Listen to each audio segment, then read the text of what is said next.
صل علی رسولہ الکریم اما بعد۔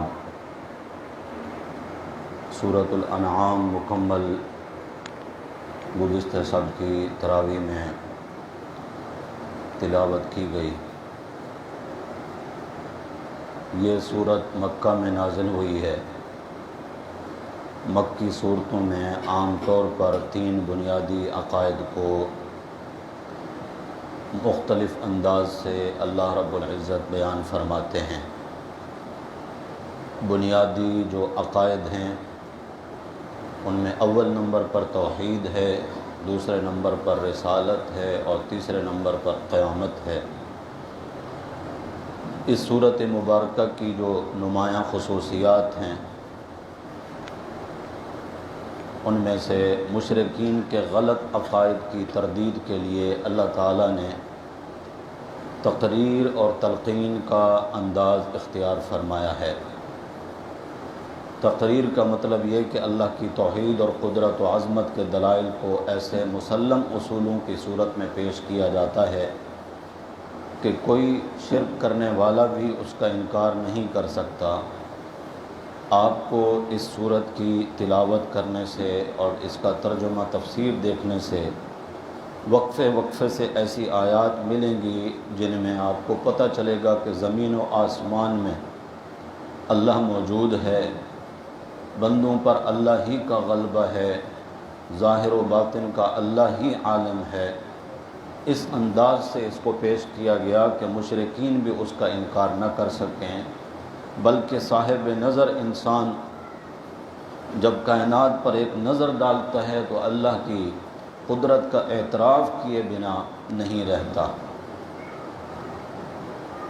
ایک آیت مبارکہ میں فرمایا گیا کہ آسمان و زمین میں وہی ایک اللہ ہے، تمہاری پوشیدہ اور ظاہری باتیں سب جانتا ہے اور تم جو عمل کرتے ہو سب سے اللہ واقف ہے۔ پھر فرمایا اور وہی تو ہے جو رات کو نیند میں تمہاری روح قبض کر لیتا ہے اور جو کچھ تم دن میں کرتے ہو اس کا بھی اسی کو علم ہے۔ اسی طرح اللہ نے فرمایا اور وہ اپنے بندوں پر غالب ہے، تم پر اس نے نگہبان فرشتے مقرر کیے ہیں۔ اور اسلوب تلقین کا مطلب یہ کہ اللہ تعالیٰ اپنے رسول امی صلی اللہ علیہ وسلم کو ایسے دلائل سکھاتے ہیں کہ جن کا منکرین کے پاس کوئی جواب نہیں ہوتا، اور عام طور پر یہ سوال جواب کے انداز میں ہے۔ مشرکین سے سوال کیا گیا زمین و آسمان میں جو کچھ ہے کس کا ہے؟ اللہ نے پوچھا قل لمن ما فی السماوات، جو کچھ آسمانوں میں ہے، اور ومن فی الارض، جو کچھ زمینوں میں ہے کس کا ہے؟ پھر اللہ نے خود ہی پیغمبر صلی اللہ علیہ وسلم کو فرمایا آپ کہہ دیں قل للہ، اکیلا اللہ ہی ہے کائنات کے ذرے ذرے کا جو مالک ہے اور وارث ہے۔ اس صورت کی ابتدا چونکہ توحید سے ہوئی ہے، پھر رسالت کا بیان ہے اور پھر روز جزا قیامت کا تذکرہ ہے۔ ابتدائی آیت الحمدللہ سے شروع ہوتی، الحمدللہ الذی خلق السماوات والارض وجعل الظلمات والنور، تمام تعریفیں اس اللہ کے لیے ہیں جس نے زمین و آسمان کو پیدا فرمایا۔ اور ظاہر ہے کہ زمین و آسمان کا پیدا کرنا یہ اللہ کی قدرت کا کوئی کم عجوبہ تو نہیں۔ دنیا کا بڑے سے بڑا کاریگر 10 فٹ کی چھت بھی بغیر ستون کے کھڑی نہیں کر سکتا، اور اللہ نے اتنا بڑا آسمان بغیر ستونوں کے کھڑا کیا ہے۔ پانی کے اوپر زمین کو بچھایا اور پھر اس کو ہلنے جلنے سے بچانے کے لیے اس پر پھر بھاری پہاڑ رکھ دیے، پھر زمین کا سینہ چیر کر اس میں اللہ نے سمندر اور دریا اور چشمے بہا دیے، پھر اسی زمین میں راستے بھی اللہ نے بنا دیے۔ تو یہ اللہ کی قدرت اور اللہ کی وحدانیت کے وہ دلائل ہیں جو ہر ایک کو نظر آتے ہیں سامنے۔ اللہ فرماتے ہیں یہ سب کچھ میں نے کیا ہے، ثم الذین کفروا بربہم یعدلون، پھر بھی جو کافر لوگ ہیں وہ اپنے معبودان باطلہ کو رب کے برابر قرار دیتے ہیں۔ ایک طرف میں ہوں جس نے سب کچھ بنایا، دوسری طرف وہ ہیں جنہوں نے کائنات کا ایک ذرہ بھی نہیں بنایا۔ اللہ فرماتے ہیں یہ کافر لوگ اپنے معبودان باطلہ کو میرے برابر کرتے ہیں۔ اور یہ جو آیت ہے کہ قُل لِمَن مَّا فِی السَّمَاوَاتِ وَالْأَرْضِ، میرے پیغمبر آپ ان سے پوچھیں ذرا جو کچھ آسمانوں اور زمین میں ہے کس کا ہے؟ قُل لِلَّہ، آپ فرما دیں وہ اللہ ہی کا ہے۔ آج ہم دیکھتے ہیں اسٹیکر پر، بینر پر، گاڑیوں کے آگے پیچھے علی وارث ہے، کہیں لکھا ہوتا ہے اللہ نبی وارث ہیں۔ تو جہاں نبی کا نام اللہ کے ساتھ لگایا وراثت میں، ملکیت میں، یہ بھی غلط۔ جہاں حضرت علی کا نام اللہ کے ساتھ لگایا وراثت میں، ملکیت میں، یہ بھی غلط۔ دیکھیں ایک پلاٹ ہے، اس میں دو شریک ہیں، کوئی پوچھتا ہے کہ اس کا مالک کون ہے، یا دوسرے لفظوں میں ہمارے ہاں پوچھا جاتا ہے اس کا وارث کون ہے اس پلاٹ کا، تو دونوں کا نام لیا جاتا ہے کہ یہ فلاں فلاں کا ہے۔ اس کو کہتے ہیں شرکت۔ یہ دونوں اس پلاٹ کے شراکت دار ہیں۔ اللہ کی کسی چیز میں ہے کوئی شریک؟ قل للہ، جو کچھ کیا کچھ نہیں ہے آسمانوں میں اور کیا کچھ نہیں ہے زمین میں، ہر چیز کا مالک اور وارث اللہ کہہ رہے ہیں قرآن میں کہ اللہ ہے۔ اور کہلوایا پیغمبر صلی اللہ علیہ وسلم کی مبارک زبان سے کلام میرے اللہ کا ہے، قل کا جملہ کہہ کر کہ قل، میرے پیغمبر آپ ذرا پوچھیں ان سے اور آپ ان کو فرمائیں کہ قل للہ، یہ سب اللہ کا ہے۔ جب کوئی خاص اہم بات ہوتی ہے تو اللہ یہ انداز اختیار فرماتے ہیں کہ وہ پیغمبر کی مبارک زبانی کہلواتے ہیں، تاکہ ایسا لگتا ہے کہ پاکستان شریف کے عوام کے ذہن کے مطابق اللہ نے قرآن کو نازل کیا کہ 14ویں 15ویں صدی میں ایسے لوگ آئیں گے جو محبت نبی کا دعویٰ کریں گے۔ ہم دیکھتے ہیں نبی کی بات کو وہ کس طرح مانتے ہیں یا نہیں مانتے؟ میرے پیغمبر ذرا آپ ان سے پوچھیں۔ حالانکہ بات اللہ کی ہے، کلام اللہ کا ہے، قرآنی آیات اللہ کی ہیں۔ تو قرآن کی آیت کو نہ ماننے والا کون ہے؟ آج جب ایسے لوگوں کے غلط عقائد کے بارے میں علماء کرام لوگوں کو بتاتے ہیں کہ بھائی یہ شرک ہے، یہ کفر ہے، تو لبرل طبقہ جو ہے، روشن خیال جو اب بن چکے ہیں، وہ آگے سے ہمیں کہتے ہیں ارے آپ کون ہوتے ہیں کسی کو کافر اور مشرک بنانے والے؟ یہ حقیقت ہے کہ ہم بنانے والے نہیں ہیں، ہم تو بتانے والے ہیں۔ ہم تو صرف بتانے والے ہیں، بنانے والے نہیں ہیں۔ وہ بنا خود ہے کہ اس نے رب کا شریک بنایا ہے، کسی کو مالک بنایا، کسی کو وارث بنایا۔ اللہ کہتے ہیں میں پوری کائنات کا اکیلا مالک اور وارث ہوں، کسی ذرے میں بھی میرا کوئی شریک نہیں۔ اسی چیز کا نام تو کلمہ شہادت ہے جس میں آپ کہتے ہیں وحدہ لا شریک لہ، تو اللہ اکیلا ہے، اس کا کوئی شریک نہیں۔ کس چیز میں کوئی شریک نہیں، نہ اس کی ذات میں، نہ صفات میں، نہ اس کے حقوق میں، نہ اس کے اختیارات میں، کوئی بھی شریک نہیں ہے۔ اسی طرح ایک اور سوال کرایا گیا، قل، میرے پیغمبر آپ ذرا ان سے پوچھیں، من ینجیکم من ظلمات البر والبحر تدعونہ تضرعا وخفیہ، کون ہے وہ ذات جو تمہیں نجات دیتا ہے زمین و آسمان کے تری اور خشکی کے جن طوفانوں میں تم گر جاتے ہو؟ من ینجیکم من ظلمات البر والبحر، جس ذات کو پھر تم خفیہ اور عاجزی کے ساتھ پکارتے ہو اور ساتھ میں یہ بھی کہتے ہو کہ لئن انجانا من ہذہ لنکونن من الشاکرین، اگر اللہ نے اس مشکل سے ہمیں نجات دے دی تو ہم اللہ کا شکر کریں گے۔ فلما نجاہم الی البر، اور جب اللہ فرماتے ہیں جب ہم ان کو طوفانوں سے نکال کر خشکی کی طرف پہنچا دیتے ہیں، اذا ہم یشرکون، پھر یہ شرک کرنے لگتے ہیں۔ کہ اگر حضرت جی کی نظر کرم نہ ہوتی تو آج ہم ڈوب چکے ہوتے، ہماری کشتیوں کو تو فلاں صاحب نے پار لگایا ہے۔ ہم فارسی زبان میں، اردو زبان میں کہتے ہیں مشکل کشا، مشکلوں سے نکالنے والا۔ یہ جملہ عربی کا نہیں ہے، مشکل کشا یہ فارسی کا ہے، اور اردو والے بھی اس کو بولتے ہیں مشکلوں سے نکالنے والا، نجات دینے والا۔ من ینجیکم، سوال کے انداز میں اللہ نے پوچھوایا ہے کون ہے جو تمہیں مشکلوں سے نکالتا ہے؟ ہم کس کس کو مشکل کشا سمجھتے ہیں؟ اب تو کوئی چیز نہیں چھپی رہ گئی، اب تو بغیر خوف و خطر لا الہ الا اللہ پڑھنے والا، مسلمان کہلانے والا، وہ کہتے ہیں علی مشکل کشا، کوئی کہتا ہے نبی مشکل کشا۔ اللہ قرآن میں کیا فرماتے ہیں؟ کون ہے مشکل کشا؟ اب میں کسی کے بارے میں بنا رہا ہوں یا بتا رہا ہوں؟ قرآن کی آیت کا مفہوم بتا رہا ہوں۔ اسی طرح ایک اور سوال کرایا، قل، میرے پیغمبر آپ ذرا فرما دیں، ان کو بتا دیں اپنی امت کے لوگوں کو، لا اقول لکم عندی خزائن اللہ، لوگوں میرے پاس اللہ کے خزانے نہیں ہیں، اللہ کے خزانوں کا میں مالک نہیں ہوں۔ لا اقول لکم عندی خزائن اللہ،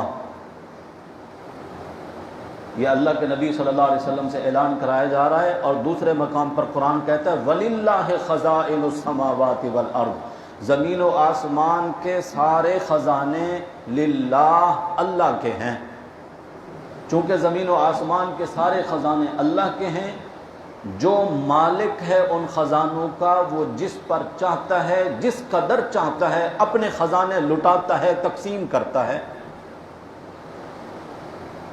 کیونکہ خزانے اس کے ہیں۔ اور پیغمبر صلی اللہ علیہ وسلم کے مبارک زبانی قرآن کی آیت میں کہلا دیا گیا کہ لا اقول لکم عندی خزائن اللہ، میں نہیں کہتا کہ میرے پاس اللہ کے خزانے ہیں۔ اور ہم نے یہ بھی سن رکھا ہے کہ کوئی بزرگ گنج بخش ہے، گنج بخش، یہ جملہ بھی فارسی کا ہے، مفہوم اس کا کیا ہے؟ خزانے بانٹنے والا۔ گنج بخش کا معنی خزانے بانٹنے والا، تقسیم کرنے والا۔ کون ہے؟ خزانے تو سارے اللہ کے ہیں۔ سورہ منافقون ہے 28ویں پارے میں، اس میں یا وَلِلَّهِ خَزَائِنُ السَّمَاوَاتِ وَالْأَرْضِ، زمین و آسمان کے سارے خزانے اللہ کے ہیں۔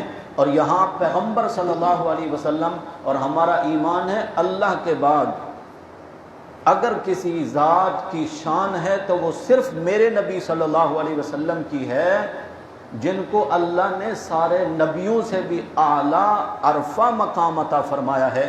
جب ان کے پاس بھی کوئی خزانے نہیں ہیں تو پھر کون ہے اور جس کے پاس خزانے ہوں؟ اور کسی کے پاس نہیں ہیں یہ خزانے، تو گنج بخش کون ہوا؟ اب یہ جملہ آپ کسی اور کے بارے میں کہتے ہیں تو آپ اس کو اللہ کا شریک بناتے ہیں۔ اور دوسرا جملہ وَلَا أَعْلَمُ الْغَيْبَ، میرے پیغمبر آپ یہ بھی اعلان کر دیں کہ میں غیب نہیں جانتا۔ اس کی وضاحت بھی دوسرے مقام پر فرما دی وَلِلَّهِ غَيْبُ السَّمَاوَاتِ وَالْأَرْضِ، زمین و آسمان کے سارے غیبوں کا جاننے والا اکیلا اللہ ہے۔ یہ پیغمبر صلی اللہ علیہ وسلم کی مبارک زبانی یہ بات بھی کہلوائی گئی۔ اب اگر کوئی کسی کے بارے میں، کسی نبی کے بارے میں یا کسی ولی کے بارے میں یہ نظریہ رکھے کہ وہ بھی غیب جانتے ہیں، جو چیزیں ہم ان کو نہ بتائیں، بغیر کسی کے بتائے وہ جان لیتے ہیں، تو یہ بھی اللہ کی صفت علم میں ان کو شریک کرنا ہے، اور اسی کا نام شرک ہے۔ اور تیسری بات اسی آیت، یہ آیت نمبر 50 ہے سورہ انعام کی۔ گھروں میں جس عالم کا بھی ترجمہ ہو، اگرچہ وہ کسی بھی مسلک کے ہوں، میری طرف سے آپ کو اجازت ہے، اردو ترجمے والے قرآن میں نے آیت نمبر بھی بتا دیا، انشاءاللہ آپ کو یہی ترجمہ اور مفہوم ملے گا جو میں آپ کے سامنے عرض کر رہا ہوں۔ ولا اعلم الغیبہ کے بعد فرمایا گیا ولا اقول لکم انی ملک، اور میں یہ بھی نہیں کہتا کہ میں فرشتہ ہوں۔ یہ بھی نبی کریم صلی اللہ علیہ وسلم کی مبارک زبانی کہلایا گیا آیت نمبر 50 میں یہ بھی نہیں کہتا کہ میں فرشتہ ہوں۔ فرشتے کون ہیں؟ وہ اللہ کی نورانی مخلوق۔ انسان کو اللہ نے خاک سے پیدا فرمایا، جنات کو اللہ نے آگ سے پیدا فرمایا، اور فرشتوں کو اللہ نے نور سے پیدا فرمایا۔ یعنی دوسرے لفظوں میں نبی کریم صلی اللہ علیہ وسلم کے اللہ کہلوا رہے ہیں پیارے پیغمبر صلی اللہ علیہ وسلم سے کہ آپ یہ اعلان کر دیں کہ میں نور نہیں ہوں، میں کون ہوں؟ تو وہ سورۃ الکہف کی آخری آیت میں کہلوایا قل، وہاں پر بھی لفظ قل ہے۔ اہم بات بیان ہو رہی ہے تو اللہ پیغمبر صلی اللہ علیہ وسلم کے مبارک زبانی کہلوا رہے ہیں میرے پیغمبر آپ فرما دیں انما انا بشر مثلکم، پکی بات ہے لوگو، میں بھی انسان ہوں، مثلکم تمہارے جیسا، یعنی انسان ہونے میں میرے اور تمہارے درمیان کوئی فرق نہیں۔ فرق کیا ہے؟ یوحا الیہ، فرق یہ ہے کہ مجھ پر وحی نازل ہوتی ہے، وحی کے ذریعے اللہ نے میرا رتبہ تمام انسانوں سے اونچا کر دیا۔ اب آپ صلی اللہ علیہ وسلم صرف بشر ہی نہیں رہے بلکہ افضل البشر ہیں اور حقیقی بشر ہیں، حقیقی انسان ہیں اور سارے انسانوں کے سردار ہیں۔ لیکن انسان ہونے میں فرمایا مثلکم، میں بھی تمہارے جیسا انسان ہوں۔ حضور اکرم صلی اللہ علیہ وسلم نے نماز پڑھائی، 4 رکعت والی نماز تھی، 3 رکعت کے بعد سلام پھیر دیا۔ سلام پھیرنے کے بعد آپ صلی اللہ علیہ وسلم سکون سے بیٹھے ہیں، آپ صلی اللہ علیہ وسلم بالکل اسی بات پر مطمئن ہے کہ میں نے 4 رکعت پڑھا دی ہیں۔ صحابہ کرام تو ایسے نہیں تھے جس طرح ہمارے ہاں ہوتا ہے، اگر امام سے کبھی غلطی ہو جائے تو طوفان ہو جاتا ہے پیچھے، یہ بھی بولے گا، وہ بھی بولے گا، وہ بھی بولے گا۔ صحابہ ایسے نہیں تھے، وہ کم بولتے تھے، سارے خاموش ہیں۔ ایک دیہاتی صحابی آیا ہوا تھا اعرابی، وہ کھڑا ہو گیا، کہتا یا رسول اللہ اقصرت الصلاۃ ام نسیتا، نماز کم ہو گئی ہے یا آپ بھول گئے؟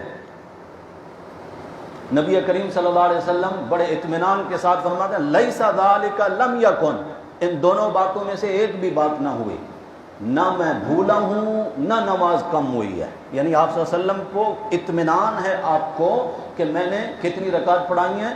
4۔ وہ بھی کھڑا ہے، اس نے پھر کہا نہیں یا رسول اللہ ان دونوں میں سے ایک بات تو ضرور ہے، کیونکہ آپ اللہ کے رسول ہیں، ہو سکتا ہے حکم آ گیا ہو کہ آج کے بعد 4 کی بجائے 3 رکعتیں پڑھنی ہیں، یا تو نماز کم ہوئی ہے یا آپ بھولیں۔ تو حضور اکرم صلی اللہ علیہ وسلم نے اپنے وزیروں کی طرف دیکھا، ابو بکر و عمر کی طرف دیکھا، اور حضور نے ساتھ میں فرمایا اسادہ کا ذوالیدین، یہ 2 ہاتھوں والا صحیح کہہ رہا ہے؟ اب 2 ہاتھ تو میرے آپ کے بھی ہیں، تو اس کی تشریح محدثین کرام فرماتے ہیں کہ دوسروں کی نسبت اس صحابی کے ہاتھ ذرا لمبے تھے، یہ تھا مطلب، یہ لمبے ہاتھوں والا صحیح کہہ رہا ہے اسادہ کا؟ جب آپ صلی اللہ علیہ وسلم نے پوچھا تو تب جا کے ابو بکر و عمر اور دیگر اصحاب رسول صلی اللہ علیہ وسلم نے عرض کی جی یا رسول اللہ کہہ تو یہ بات صحیح رہا ہے۔ اس وقت میرے نبی صلی اللہ علیہ وسلم نے فرمایا میں بھی تمہارے جیسا انسان ہوں، انا بشر مثلکم انسا کما تنسونا، میں بھی اسی طرح بھول جاتا ہوں جس طرح تم بھول جاتے ہو، اگر میں بھول جاؤں تو مجھے یاد دلا دیا کرو۔ تمام کتب حدیث میں یہ حدیث بھی موجود ہے۔ تو نبی کریم صلی اللہ علیہ وسلم کی زبانی یہ تینوں باتیں کہلوا دی گئیں۔ ایک تو یہ کہ میرے پاس خزانے نہیں ہیں، میں اللہ کے خزانوں کا مالک نہیں ہوں۔ دوسری بات یہ کہ میں غیب نہیں جانتا، اور تیسری بات یہ کہ میں نور نہیں ہوں، میں بھی تمہارے جیسا انسان ہوں۔ یہ تینوں باتیں نبی کریم صلی اللہ علیہ وسلم کی مبارک زبانی کہلوائی گئیں۔ جہاں پیارے نبی صلی اللہ علیہ وسلم کی رسالت کا تذکرہ ہو اور اصحاب رسول صلی اللہ علیہ وسلم کا تذکرہ نہ ہو تو یہ نہیں ہو سکتا۔ اللہ نے میرے نبی صلی اللہ علیہ وسلم کی صحابہ کی شان بھی اسی طرح قرآن میں بیان فرمائی ہے جس طرح پیارے نبی صلی اللہ علیہ وسلم کی عظمت اور شان کو بیان فرمایا۔ یہاں پر یہ جو آیت 50 ہے، اس سے 2-3 آیات آگے یہ آیت آئی ہے، وَلَا تَطْرُدِ الَّذِينَ يَدْعُونَ رَبَّهُمْ بِالْغَدَاةِ وَالْعَشِيِّ۔ مشرکین کے جو سردار تھے وہ حضور اکرم صلی اللہ علیہ وسلم کے پاس سے گزرے اور دیکھا کہ حضور کی خدمت میں عبداللہ بن مسعود بیٹھے ہیں، حضرت بلال بیٹھے ہیں، حضرت خبیب بیٹھے ہیں، اور یہ غریب نادار صحابہ کرام تھے جن کو نہ اچھا لباس میسر تھا، جن کے لباس سے پسینے کی اسمائل آتی تھی، غلام قسم کے لوگ تھے، اور اسلام سب سے پہلے قبول ہی انہی لوگوں نے کیا۔ تو مشرکین نے اعتراض کیا، ہم سردار لوگ ہیں، ہماری ہتک ہوتی ہے، بے عزتی ہوتی ہے ان لوگوں کے ساتھ بیٹھنے میں، آپ اگر چاہتے ہیں کہ ہم آپ کی بات توجہ سے سنیں تو جب ہم آئیں تو آپ ان کو اپنی مجلس سے ہٹا دیا کریں، یہ ہمارے ساتھ بیٹھنے کے لائق نہیں ہے۔ حضور اکرم صلی اللہ علیہ وسلم تو اس بات میں حریص تھے کہ میرا کوئی بھی امتی ہدایت سے محروم نہ رہے، ہو سکتا ہے کہ میری بات سن کر ان کو ہدایت مل جائے اور یہ جہنم کی آگ سے بچ جائیں۔ آپ صلی اللہ علیہ وسلم نے ابھی تک صحابہ کرام کو منع نہیں فرمایا، ان کو اپنی مجلس سے اٹھایا نہیں، دل ہی میں ارادہ فرمایا کہ میں کہہ دوں گا کہ تم تو مخلص مسلمان ہو ہی، تمہارے لیے تو اللہ نے جنت کے وعدے کیے ہیں، وعد اللہ المؤمنین، اللہ نے وعدے کیے ہیں تمہارے لیے جنت کے، رضی اللہ عنہم کے پروانے بھی تمہارے لیے اللہ نے نازل فرما دیے ہیں، تم تھوڑی دیر کے لیے میری مجلس سے ہٹ جایا کرو تاکہ میں ان لوگوں تک دین کی بات اور دعوت کو پہنچا سکوں۔ ابھی صرف اللہ کے نبی صلی اللہ علیہ وسلم نے سوچا ہی تھا، اللہ نے پہلے قرآن کی آیت نازل فرما دی، لا تطرد الذین، میرے پیغمبر کبھی نہیں ان کافروں کی خاطر ان مومنوں کو اپنی مجلس سے آپ نے محروم نہیں کرنا، ان کو نہیں اٹھانا، اور میں رب کہتا ہوں فتطردہم، اگر آپ نے ان کو اپنی مجلس سے ہٹا دیا فتکون من الظالمین، تو پھر ہم آپ کا نام نا انصاف لوگوں میں لکھ دیں گے، آپ کا انصاف نہیں ہوگا، ایک طرف ماننے والے، ایک طرف منکر، ایک طرف یدعون ربہم بالغداۃ والعشی، صبح شام دکھ میں سکھ میں صبر میں شکر کے لیے رب کو پکارنے والے، اور ایک طرف در در کے دھکے کھانے والے، میرے پیغمبر یہ دونوں برابر نہیں ہو سکتے، آپ ان کی رائے مان کر ان کو اپنی مجلس سے مت ہٹائیے گا، بلکہ میں اللہ آپ کو ایک اور بھی تنبیہ فرما دوں، اذا جاءک الذین یؤمنون بآیاتنا، میرے پیغمبر جو ہماری آیات بینات پر ایمان لا چکے ہیں، یہ صحابہ کرام، جب یہ آپ کی مجلس میں آئیں، ادب تو یہی ہے، طریقہ بھی یہی ہے، جو آئے گا وہ سلام کرے گا، جو آئے گا مجلس میں وہ بیٹھے ہوئوں کو سلام کرے گا۔ میرے پیغمبر تیرے صحابہ ایسے ہیں کہ ہم اپنا اصول الگ کر دیتے ہیں، جب یہ آئیں آپ کی مجلس میں، ابھی وہ منہ جوڑ رہے ہوں آپ کو سلام کرنے کے لیے، فقل سلام علیکم، آپ نے ان کو سلام میں پہل کرنی ہے، ان کے سلام کرنے سے پہلے آپ نے ان کو سلام کرنا ہے، قل سلام علیکم کتب ربکم علی نفسہ الرحمہ، اور میں اللہ کی طرف سے اپنے یاروں کو، جان نثاروں کو اور جانیں قربان کرنے والوں کو آپ کہہ دیں تمہارے رب نے اپنے اوپر واجب کر لیا ہے کہ وہ تمہارے اوپر مہربانی کرتا رہے گا، اللہ نے اپنے ذمہ لے لیا ہے کہ میں تم پر رحمتیں کرتا رہوں، کاتب ربکم علی نفسہ الرحمہ، اللہ نے اپنے ذمہ لے لیا ہے کہ اللہ تم پر رحمتیں کرتے رہیں گے۔ تو صحابہ کرام کا معاملہ اس قدر رہا کہ نبی کریم صلی اللہ علیہ وسلم پھر ایسا فرماتے، جب بھی کوئی صحابی آتا اس کے سلام کرنے سے پہلے آپ ان کو سلام میں پہل کرتے اور ان کو سلام کہتے اور رب کا پیغام پہنچاتے کہ اللہ نے تمہارے اوپر مہربانی کی ہے، اور اللہ کہتے ہیں مجھ پر لازم ہے کہ میں تمہارے اوپر مہربانی کرتا رہوں گا۔ اسی صورت مبارکہ میں حضرت ابراہیم علیہ السلام کا تذکرہ بھی کافی تفصیل کے ساتھ آیا۔ اس میں کوئی شک نہیں کہ حضرت ابراہیم علیہ السلام جو تھے وہ شرک کی ڈوبی ہوئی دنیا میں روشن مینار تھے۔ جب انہوں نے سورج چاند ستاروں اور ہاتھوں سے بنائے گئے بتوں کو معبود تسلیم کرنے سے انکار کیا اور اللہ واحد کی کبریائی پر ایمان کا اعلان کیا، تو سب سے پہلے ابراہیم علیہ السلام کو اپنے والد کی طرف سے مخالفت کا سامنا کرنا پڑا، لیکن حضرت ابراہیم علیہ السلام نے اس کی کوئی پرواہ نہیں کی۔ جب رب کی ذات پر ایمان لائے ہیں تو ساتھ میں کہہ دیا انی وجہت وجہی للذی فطر السماوات والارض حنیفا، میں نے اپنا رخ اس ذات کی طرف کیا ہے جس نے زمین و آسمان کو بنایا ہے۔ ما انا من المشرکین، سن لو میں مشرکین میں سے نہیں ہوں۔ واضح دو ٹوک الفاظ میں، بغیر لگی لپٹی ابراہیم علیہ السلام نے اللہ نے ان کی تعریف کی، اور انہی کے ساتھ ہی اس مقام پر 18 انبیاء علیہ السلام کا اللہ رب العزت نے باقاعدہ نام لیا ہے۔ اور پھر اس کے بعد اللہ تعالیٰ نے بتایا کہ ان تمام نبیوں کی دعوت ایک ہی تھی۔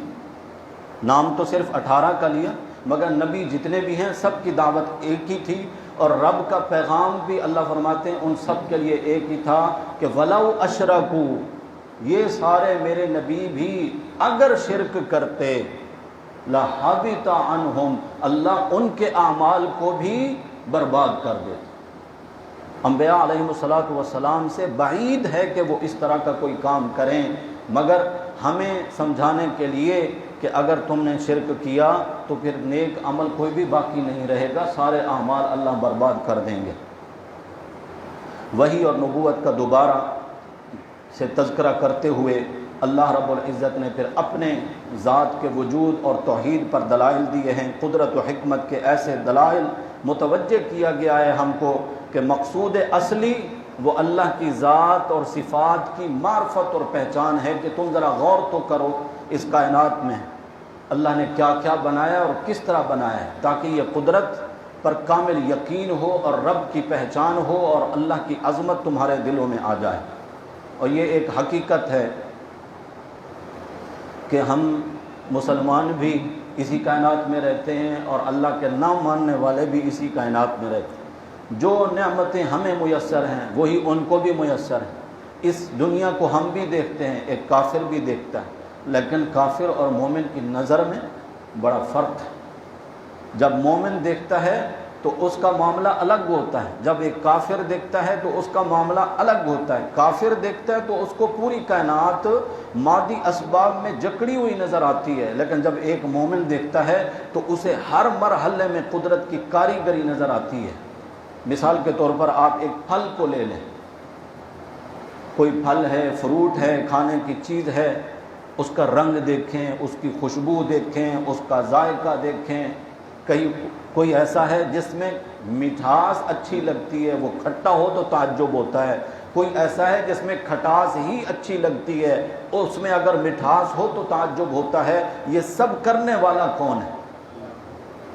پانی ایک جیسا ہے، زمین بھی ایک جیسی ہے، بیج الگ الگ ہیں۔ یہی پانی نیم کی جڑ میں جا رہا ہے تو اس کو انتہائی کڑوا بنا دیتا ہے، یہی پانی لیمو کی جڑ میں جاتا ہے تو اس کو بالکل کھٹا بنا دیتا ہے، یہی پانی جب آم کی جڑ میں جاتا ہے اس کو کس قدر لذیذ اور میٹھا بنا دیتا ہے۔ پانی بھی ایک ہے، زمین بھی ایک ہے۔ کاریگری کس کی ہے؟ اللہ کی، تاکہ اللہ کی پہچان ہو، اس کی عظمت دلوں میں آئے اور بندہ بے ساختہ کہہ اٹھے سبحان اللہ، اللہ تو پاک ہے۔ یہاں پر فرمایا گیا ان اللہ فالق الحب والنوا، اللہ وہ ہے جو دانے کو پھاڑتا ہے، گٹھلی کو بھی پھاڑ دیتا ہے۔ یہ کہہ دینا تو بہت آسان ہے، آج کا رمضان کا سیزن ہے، عام دنوں میں اتنا میسر نہیں ہوتی کھجور جتنا رمضان مبارک میں اللہ تعالیٰ روزے داروں کو کھلاتے ہیں۔ کھجور کی گٹھلی کو ذرا چبا کے دکھائیں یا توڑ کے دکھائیں کس قدر سخت ہے، لیکن اللہ کہتے ہیں ان اللہ فالق الحب والنوا، وہ اللہ ہی ہے جو اس سخت گٹھلی کو پھاڑ کر اس میں سے زندہ پودا نکالتا ہے۔ یخرج الحی من المیت ومخرج المیت من الحی، وہی رب ہے جو تر و تازہ پودے میں سے مردہ گٹھلی نکالتا ہے، اور وہی اللہ ہے جو مردہ گٹھلی میں سے تر و تازہ زندہ پودا اور پھل پھلدار درخت اللہ نکالتا ہے، ساتھ میں اللہ کہتے ہیں ذالکم اللہ، یہ ہے تمہارا اللہ، یہ ہے تمہارا اللہ۔ یہ میں نے صرف ایک آیت کا حوالہ دیا، آگے پورا رکوع ہے جس میں اللہ یہ ساری چیزیں گنتے دیتے چلے جاتے ہیں کہ گچھے دار پھل ہیں جو زمین کی طرف جھکے ہوئے ہیں، وہ کون ذات ہے جس نے زیتون کو، انگور کو، کھجور کو، تمہارے لیے یہ رمان یعنی انار کو، اس طرح کے پھل اور پھول اگانے والی جو ذات ہے وہ کون ہے، تاکہ میرے بندے اس میں پہچان کریں۔ ذالکم اللہ، لوگو یہ ہے تمہارا اللہ جو اس قدر اپنی قدرت کی کاریگری دکھاتا ہے۔ اسی صورت میں مشرکین کی کچھ حماقتوں کا بھی بیان ہے، وہ کچھ جانوروں کے حصے کر لیتے تھے کہ جی یہ حضرت صاحب کا جانور ہے اور یہ اللہ کے نام کا ہے، وہی نظر اللہ اور نیاز حسین کہ کچھ اللہ کے نام کے اور کچھ اللہ کے بندوں کے نام کے، یہ ان کی ایک حماقت ہے۔ اور حماقت میں بھی اس قدر وہ پکے وَجَعَلُوا لِلَّهِ مِمَّا ذَرَعَ مِنَ الْحَرْثِ نَصِيبًا فَقَالُوا هَذَا لِلَّهِ بِزَعْمِهِمْ وَهَذَا لِشُرَكَائِنَا فَمَا كَانَ لِشُرَكَائِهِمْ فَلَا يَصِلُ إِلَى اللَّهِ وَمَا كَانَ لِلَّهِ فَهُوَ يَصِلُ إِلَى شُرَكَائِهِمْ۔ اللہ کہتے ہیں، وہ کہتے اگر اللہ کا جو حصہ ہم نے نکالا ہے یہ اگر شریکوں کے حصے میں مل جائے تو کوئی بات نہیں، اللہ تو غنی ہے، بے پرواہ ہے، اور جو اللہ کے شریکوں کا انہوں نے حصہ مقرر کیا ہے کہتے ہیں یہ اللہ کے پاس نہیں جانا چاہیے۔ سَاءَ مَا يَحْكُمُونَ، اللہ فرماتے ہیں برے فیصلے کرتے ہیں، برے فیصلے کرتے ہیں۔ اسی طرح ان کی ایک حماقت یہ تھی کہ وہ بچیوں کو زندہ درگور کر دیتے تھے، قتل کر دیتے تھے۔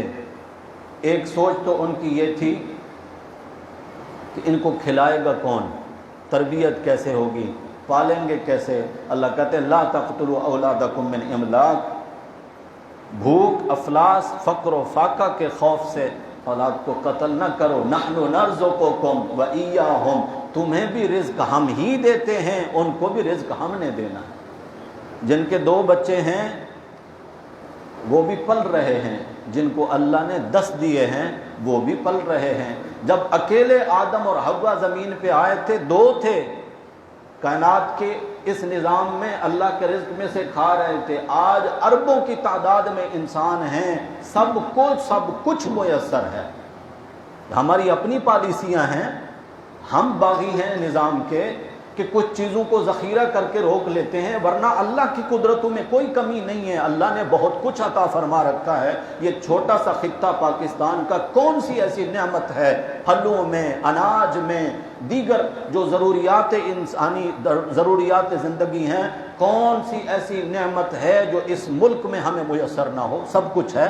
پھر یہ صورت آخر میں 10 ایسی وصیتیں بیان کرتی ہے جس کو تمام ادیان، جس پر آسمانی شریعتیں متفق ہیں۔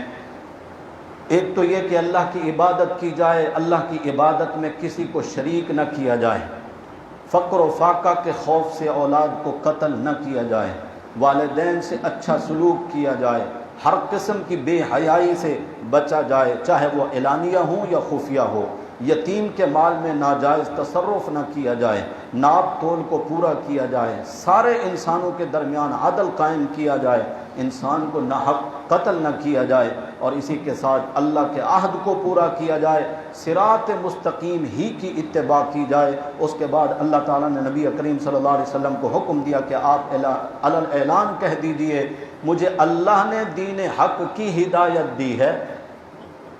یہی ابراہیم علیہ السلام کا دین تھا، اور یہ کہ میری نماز، میری عبادات، سارے اعمال خالص اللہ کے لیے ہیں۔ اختتام پر فرمایا گیا کہ یہ دنیا، جو کچھ اس دنیا میں ہے، یہ آزمائش کے لیے ہے، تاکہ مومن اور کافر، نیک اور بد میں فرق ہو جائے، کون اللہ کی نعمتوں کو دیکھ کر مانتا ہے، کون انکار کرتا ہے، کون فرما بردار بنتا ہے، اور کون اللہ کی نافرمانی کرتا ہے۔ اللہ تعالی ہم سب کو قرآن مقدس کی صحیح سمجھ اور فہم نصیب فرمائے، اور اللہ ہم سب کو عمل کی توفیق نصیب فرمائے۔ آخر دعوانا الحمدللہ رب العالمین۔